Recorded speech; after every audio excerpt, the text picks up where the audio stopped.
ગુજરાતમાં લોકસભાની ચૂંટણી બાદ આજે ફરી એકવાર ક્ષત્રિયો એક મંચ પર આવ્યા હતા.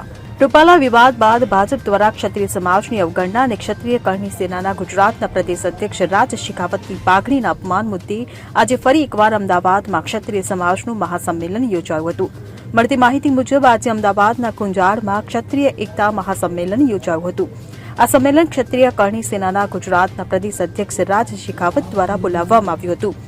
તેમણે દાવો કર્યો હતો કે ભાજપ સરકાર દ્વારા ક્ષત્રિયાણીઓની અસ્મિતા પર નિંદનીય ટિપ્પણી, સ્વાભિમાનનું પ્રતીક કેસરિયા પાઘડી પર પ્રહાર, આગેવાનોના વ્યાપાર પર થયેલા પ્રહાર તથા રાજકીય ક્ષેત્રમાં ઘોર ઉપેક્ષા સંદર્ભે જવાબ આપવા બોલાવવામાં આવ્યું છે. આ સંમેલનમાં સૌરાષ્ટ્રના ક્ષત્રિય આગેવાન પીટી જાડેજા, મહિલા આગેવાન પદ્મિની બાવાડા સહિતના આગેવાનો ઉપસ્થિત રહ્યા હતા. ત્યારે આ સંમેલનમાં આવનારા ક્ષત્રિયોના આઈડી પ્રૂફ પોલીસ દ્વારા ચેક કરવામાં આવ્યા હતા.